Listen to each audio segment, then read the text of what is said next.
ఆత్మీయ వీక్షకులందరికీ నమస్కారం. నేటి కవిత అంతర్జాల వేదిక సమర్పిస్తున్న కవిత్వ విశ్లేషణ కార్యక్రమానికి మీ అందరికీ సాదర స్వాగతం. నేను మీ మిత్రురాలు ముద్దు వెంకటలక్ష్మిని, పిఠాపురం నుంచి. సమూహ సలహాదారులు, వచన కవిత్వంలో సద్విమర్శలో మార్గదర్శకులు అయిన శ్రీ దాస్యం సేనాధిపతి గారు గత వారం సమూహంలో ఇవ్వబడిన ఆవిరి గీతం అనే అంశానికి వచ్చిన కవితల్లోంచి అత్యుత్తమ కవితలుగా ఎంపిక చేసిన వాటి విశేషాంశాలను చెప్పబోతున్నాను. ఆవిరి గీతం అంటే మనసులోని ఆశలు కానీ ఆకాంక్షలు కానీ ఫలించకుండా ఆవిరైపోవడం. ఈనాడు ప్రపంచీకరణ పారిశ్రామికీకరణల నేపథ్యంలో నేటి పోటీ ప్రపంచంలో ఎందరి ఆశలో అడుగంటిపోతున్నాయి. ఈ వాస్తవాన్ని ప్రతిబింబిస్తూ 3 తరాలకు చెందిన కవులు కవయిత్రులు తమ స్పందనలను భావాలను కవితల రూపంలో వినిపించారు. వారందరూ తమ తమ కవితల్లో ఏం చెప్పారో చూద్దాం. ఈ వారం 38 అత్యుత్తమ కవితలుగా ఎంపిక కావడం విశేషం. సంఖ్య ఎక్కువగా ఉంది కాబట్టి ఒక్కొక్క కవితలోని అత్యంత ప్రధానమైన విషయాలను మాత్రమే చెప్పబోతున్నాను. అరుణ సందడి గారు ప్రపంచమంతా ప్రతి చోట కొండెక్కిన ఆశల కాంతులే, కాలం మనోవేదనల ఆవిరి గీతాలు పాడుతుంది.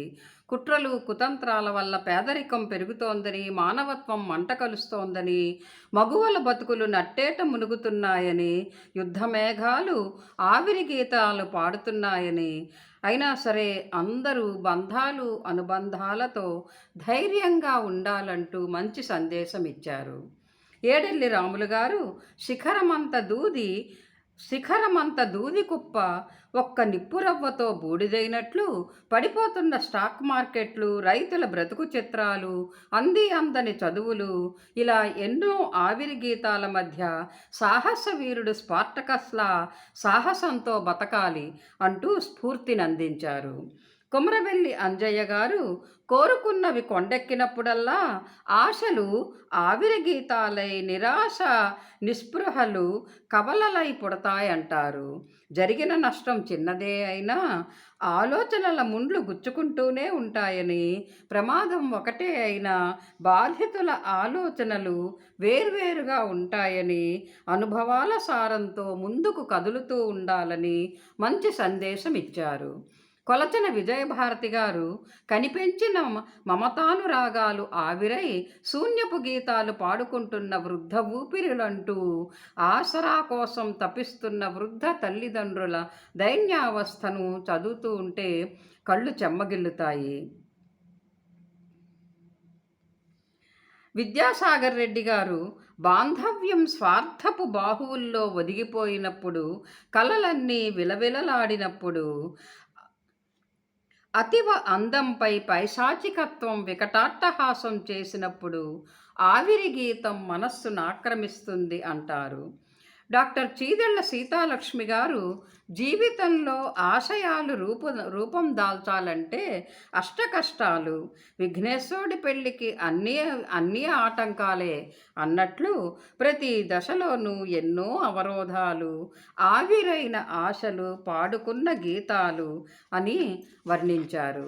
డాక్టర్ బి సుధాకర్ గారు బతుకంతా మోసిన బాధ్యతలను భావితరాలు పంచుకుంటాయంటే వారు కళ్ళ ముందు కనబడే ఆడంబరాల మెరుపులకు లొంగిపోతున్నారని, ఎప్పటికైనా వారి ఆలోచన వైఖరిలో మార్పు వస్తుందని, పాత తరాలు ఆశాజ్యోతులుగా వెలుగుతున్నాయని అంటారు. ఎస్ రాజన్న గారు ప్రపంచంలో ఏ మూల ఏ యుద్ధం వచ్చినా, ఏ దేశాధినేత మారిపోయినా లక్షల కోట్ల సంపద ఆవిరై కోట్ల మంది ప్రాణాలు ఉసూరుమంటాయని వ్రాశారు.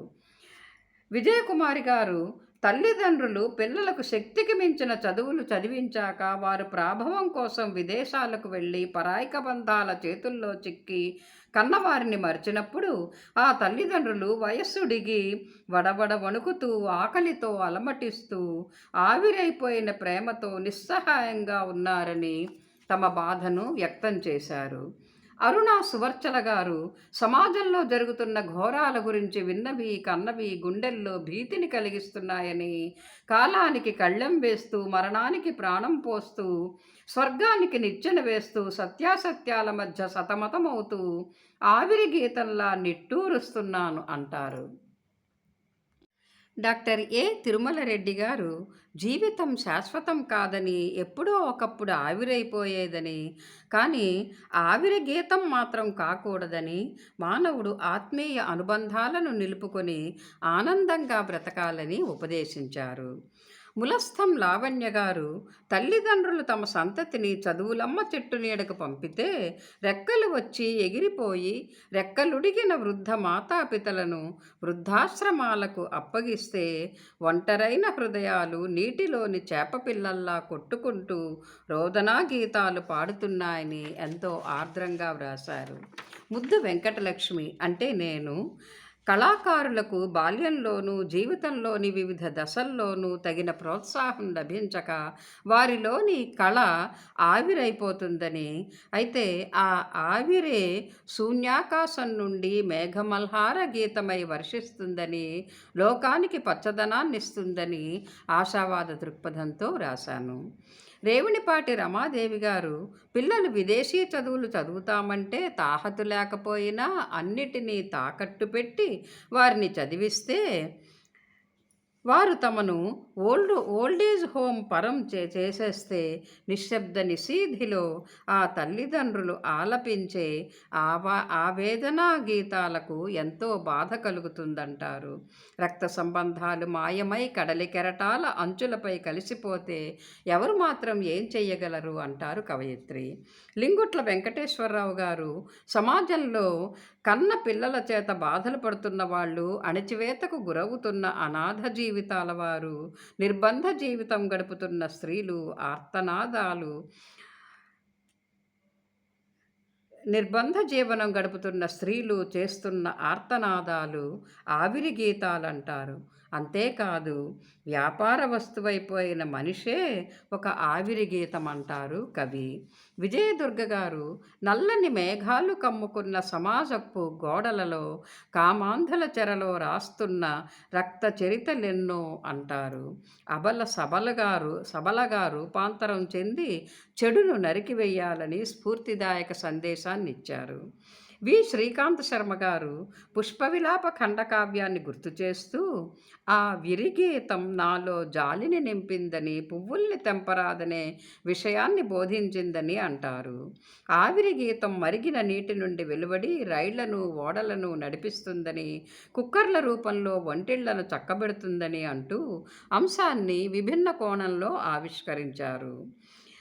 సాంబమూర్తి గారు కాళ్లకు మట్టంటకుండా అపురూపంగా పెంచుకున్న బిడ్డలు తమను అనాథాశ్రమంలో విడిచిపెట్టేస్తే తల్లిదండ్రులు పడే ఆ బాధ ఆవిరి గీతంగా నినదిస్తుందంటారు. నమ్ముకున్న భర్త తాగుడుకు బానిసై తనను చిత్రహింసలు పెడుతూ ఉంటే ఆ భార్య గొంతు ఆవేశంతో ఆవిరి గీతాన్ని వినిపిస్తుందని అంటారు. పురిమళ్ళ సునంద గారు జిందగీ విరిగీతం కావాలని ఎంతలా కోరుకున్నా అనుకున్నవి జరగవన్న వాస్తవంతో బ్రతుకు పెనంపై ఆశలు ఆవిరైపోతాయని, కష్టసుఖాల కడలిలో అలల కోరికలు ఆవిరి గీతంలా మనల్ని చుట్టేస్తాయని అంటారు. సత్యసుధా కట్టమంచిగారు మృగాడి బలప్రదర్శనకు బలైపోయి మురుగు కాల్వల ప్రక్కన బ్రతుకుతున్న స్త్రీలలోని అమ్మతనమో ఆడతనమో చెమ్మగిల్లిన ఆవిరి గీతమై గుండె తడిని పలకరిస్తుందంటారు.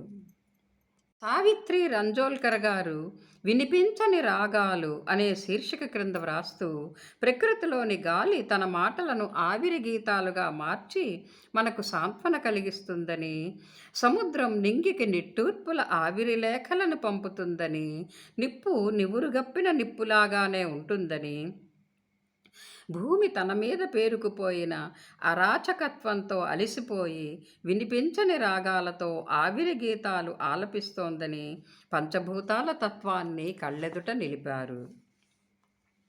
వై మునీంద్ర గారు ఈనాటి యువత తల్లిదండ్రులకు దూరంగా సామాజిక మాధ్యమ బంధానికి కట్టుబానిసైపోయి పొరపాట్ల గ్రహపాట్ల తప్పిదాల చిట్టాలకు లోనై ఆశలన్నీ ఆవిరైపోగా కన్నీరు పెడుతోంది అంటూ నేటి యువత దుస్థితిని కళ్ళ ముందుంచారు.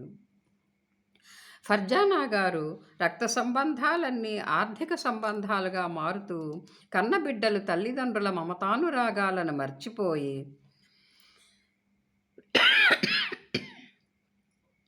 వారిని వృద్ధాశ్రమాలలో విడిచిపెడితే చెట్లు లేని అడవిలో గిలగిల కొట్టుకునే పిట్టల్లా హృదయ విదారకంగా విలపిస్తారని వర్ణించారు.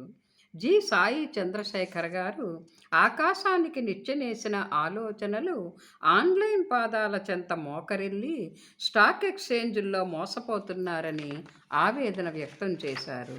రాచర్ల సులోచన గారు ఈనాడు కన్నవారి ప్రేమను మరచి యువతీ యువకులు స్వార్థంతో సంకుచితంగా ఆలోచిస్తున్నారని, బంధాలు అనుబంధాలు కనుమరుగవుతున్నాయని, తల్లిదండ్రులు మనుమలు మనుమరాళ్లతో ఆడుకుంటూ గడపవలసిన చరమాంక జీవితం విషాద గీతాలతో అసంపూర్తిగా గడుస్తోందని, యువతలో సరియైన మార్పు ఎన్నటికి వస్తుందో అంటూ ఆవేదన వ్యక్తపరిచారు. అక్కి నరసింహులు గౌడ్ గారి కవితలోని ఒక వ్యక్తి కనిపించని తన చెలి కోసం ఆవిరి గీతాన్ని ఆలపిస్తారు. ఆమెతో కలిసి పంచుకున్న జీవితం తాలూకు జ్ఞాపకాలు గుర్తు చేసుకుంటారు. మాయమైపోయిన చెలి రూపం తన హృదయాంతరాలలో ఇంకా దాగే ఉందని ఎంతో ఆర్తితో అంటారు. కందుకూరి మనోహర్ గారు సూర్యుడు సముద్రపు నీటిని లాక్కొని మంచినీటిగా రూపొందించినట్టు మనం మంచి చెడులను విడివిడిగా అర్థం చేసుకోవాలంటారు. కష్టాలున్నప్పుడే సుఖాల విలువ తెలుస్తుందనే జీవిత సత్యాన్ని చెప్పారు. కెవి సుబ్రహ్మణ్యేశ్వరరావు గారు సంతానం స్వార్థంతో దూరమైనటువంటి తల్లిదండ్రులు, దుర్వ్యసనాల పాలైన శిష్యుల్ని చూసిన గురువులు, అస్తవ్యస్తపు సంసారంలో అష్టకష్టాలు పడుతున్న స్త్రీలు, అనాథలైన పిల్లలు, ఇలా సమాజంలో వివిధ సమస్యలకు గురవుతున్న వారి ఆశలు ఎలా ఆవిరైపోతున్నాయో వర్ణించారు. ప్రభాకర్ రావు గారు వీధి కుక్కలకు బలైపోతున్న అనాథ పసికందు ఏడుపు, ప్రమాదంలో పిల్లలను కోల్పోయిన తల్లిదండ్రుల దుఃఖం, నిరుద్యోగుల వేదన, గిట్టని వారు పంట కుప్పను తగులబెడితే రైతన్న దుఃఖం, ప్రేమికులు ప్రేమలో పొందే వైఫల్యం, కన్న పిల్లలు చేసే మోసం, ఇలా వివిధ సందర్భాలలో ప్రజలు పొందే దుఃఖాలను ఆవిరి గీతాలుగా వర్ణించారు. సయ్యద్ జహీర్ అహ్మద్ గారు విలాసాలకు అలవాటు పడిన సంతతి కన్నవారిని కన్నదేశాన్ని విస్మరిస్తే కనుగుడ్డులో శూలం దూసినట్టు అనాథ శవంలా బతుకు ఈడుస్తూ జీవితం ఆవిరై ఎగిరిపోయిందంటూ వేదన వ్యక్తపరిచారు. చింతల కమల గారు కాలం పగబడితే దాని నుండి తప్పించుకోగలిగిన వారెవ్వరూ ఉండరని చచ్చి బతుకుతూ ఆవిరి గీతాలు పాడుతూ కాలంతో పాటు సాగిపోవడమే జీవితమని అంటారు. ఏ కృష్ణదాసు గారి కవితలోని వ్యక్తి తల్లిదండ్రులు తోబుట్టువుల ప్రేమను తలుచుకుంటారు. పిల్లల్ని బాగా చదివించి అనారోగ్యానికి చిక్కి అర్ధాంతరంగా అసూలు బాసిన అర్ధాంగిని గురించి ఎలా రాయను తడిలేని పొడి కళ్ళతో అంటూ ఆ వ్యక్తి ఎంతో ఆర్ద్రంగా అంటున్నట్లుగా వ్రాశారు. గజ్జెల శ్రీనివాసులు గారు అలతి అలతి వాడుక తెలుగు పదాలలో బావ కోసం ఎదురు చూస్తున్న మరదలి విరహవేదనను వర్ణించారు. మిత్తిమొత్తిన తీరు ఏ పని చేద్దామన్న మనసొప్పదే, ప్రియుడి ఎడబాటు ఎరుగని బంధం ఏడుపు తెప్పిస్తుందని అంటారు. కె మంజుల గారు సంఘంలో ఎందరో స్త్రీల కలలు కోరికలు ఆవిరి గీతాలే అంటూ బాల్య గీతాలు తీపి గుర్తులు, యవ్వన గీతాలు చెల్లాచెదురు, గృహిణిగా ఆమె గీతాలు వంటింటి వరకే, అమ్మ గీతాలు జోలపాటల వరకే, కుటుంబంలోని అందరి గీతాలు పాడి పాడి గృహిణి ఒంటరిదైపోతుంది, ఆమె గీతాలన్నీ ఆవిరైపోతాయంటారు. ఆంజనేయరాజు గారు ఈ సమాజంలో రకరకాల వేదనలకు గురవుతున్నారని చెబుతూ సాంప్రదాయపు సంకెళ్ళ ముసుగులో కలలు చెదిరిపోగా పెళ్ళిళ్ళు కాని అమ్మాయిలు అబ్బాయిలు పిల్లలు డాలర్ల మోజులో విదేశాలకు వెళ్ళిపోగా మిగిలిన ముసలి తల్లిదండ్రులు, అసలు సంతానమే లేని తల్లిదండ్రులు అందరి ఆవిరి గీతాలు మౌన గీతాలుగా మిగులుతున్నాయంటారు. మార్గం కృష్ణమూర్తి గారు కారెవరూ అతీతులు ఆవిరి గీతాలకు అంటూ మనిషి జీవించినంతకాలం కష్టాలు, నష్టాలు, సుఖదుఖాలు తప్పవని, మోక్షం పొందమని భగవంతుడు మానవ జన్మనిస్తే దాన్ని సార్థకం చేసుకోకుండా పాపాలు చేస్తూ మరుజన్మను తానే కోరుకుంటున్నాడని, ప్రతి యుగంలోనూ ఆవిరి గీతాలున్నాయని, ఇంటింటా హృదయ విదారక సంఘటనలున్నాయని, లోకం అంతమైనప్పుడే ఈ విషాద గీతాలు అంతమవుతాయని అంటున్నారు. తుంబూరు జగన్మోహన్ గారు ఎంతో అనురాగంతో ఉన్న కొందరు ప్రేమికులకు ఏ దిష్టి తగిలిందో ఏమో, అనుబంధ దారాలకు మళ్ళీ మళ్ళీ ముడిలేయాల్సి వస్తూ ఉంటే, ఆశలన్నీ ఆవిరి గీతం పాడుతూ ఉంటే, జ్ఞాపకాల మబ్బులు కమ్ముకుని మనసు ఓ కన్నీటి చుక్క రాలుస్తుందని బాధను ప్రకటించారు. రేవూరి ప్రశాంతి గారు అందరికీ ఆశల హరివిల్లుల పందిరులుంటాయని, అయితే అవి సాకారం అవడానికి ధైర్యం కావాలని అంటారు. అంతేకాదు, సొంత మనుషుల అండదండలు, ప్రేమ దొరకకపోతే వారి తీరని కోరికలు ఆవిరి గేయాలు పాడతాయని, ఆత్మహత్యల వైపు నడిపిస్తాయని హెచ్చరించారు. అయితే మహనీయుల జీవిత సూత్రాలను గురించి వారికి బోధపరచి, వారి ఆవిరి గేయాలను ఆనంద గేయాలుగా మళ్ళించవచ్చని ఆశాభావం వ్యక్తపరిచారు కవయిత్రి.